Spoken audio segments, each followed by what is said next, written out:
I was an Episcopalian priest, and we would go on Thursdays. We would have a early Eucharist, a mass, and then we would go not just a few blocks away. We'd go to the Planned Parenthood and we would pray every Thursday as they were opening the gates for girls to come in on Thursday morning. And we would pray there, and every time there were Catholics there, more Catholics than us, of course. We would number 4 to 10, and there'd be sometimes up to 30 Catholics. Almost always a Catholic priest out there as well. And so during that time, I got to know the Catholic priests and the lay people, and pardon me, seeing them pray. And I remember seeing this one lady. She was a Catholic woman, an older but very attractive lady, and she was in the gravel. And the Planned Parenthood was in a nasty place, not a high end district, in the gravel, praying her rosary. And I thought, she believes, like she's here for the love of Jesus. She's this attractive older, this lady on her knees in the gravel. It's one of those moments that just sort of punches you in the soul. And that was, people say, why'd you become Catholic? And there's so many reasons, about the theology and all that. But that was one of those moments where I kind of thought, I want to be one of them. This is the tribe that I want to belong to, So that's awesome. Well, what I always say is, if I could choose my religion, I'd be Episcopalian. Hey, it's kind of like Ayn Rand. You get to be sophisticated. Yeah. Beautiful music, beautiful churches, usually. Right. I would go to these expensive tea parties that had waiters at them. My job was just to show up, say the prayer, hobnob.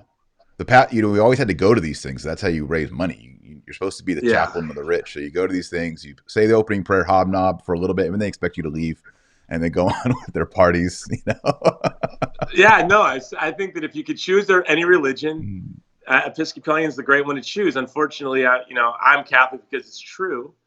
But yeah, you're right. With these pro-life battles, I would say when I was an atheist, every battle starts with 90 Protestants, 9 Catholics, and me, and it ends with 7 Catholics, 1 Protestant, and me. Right. Because the Catholics have the constancy. Yes. They're there when it's hard. They stick through. The Protestant churches get these wild enthusiasms, and they'll show up for a time, but then God will call them to something else. When they discover how hard the going is. Yeah. I remember at that time I preached a sermon on a Sunday and talked about abortion and preached against abortion. And one of the prominent laymen came to my office that week, and he said, "Hey, we really appreciate you, a young fiery priest, and I'm pro-life. This is Texas Episcopalian, not like New Hampshire, right. Boston, which is like women priests and all. This is more of like country boy, rich oil Episcopalian.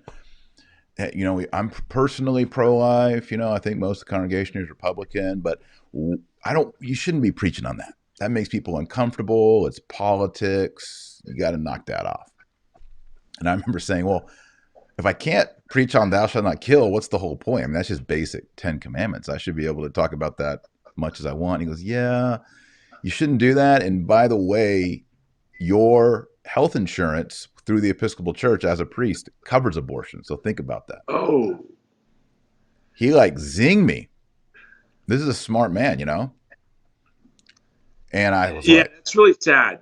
And I was like, whoa, and he's like, so, we're Episcopalian. I think he said we're Episcopalian and we're generally against it, but, don't make a big deal about it. This shouldn't be. And that was one of the things that I was like, I can't be a clergyman in this game. Right. That's when I was like, I need a rock. I need a magisterium. I need some encyclicals. I need some backup. Right? Because I can't do this for another 40, 50 years with laymen talking to me like that.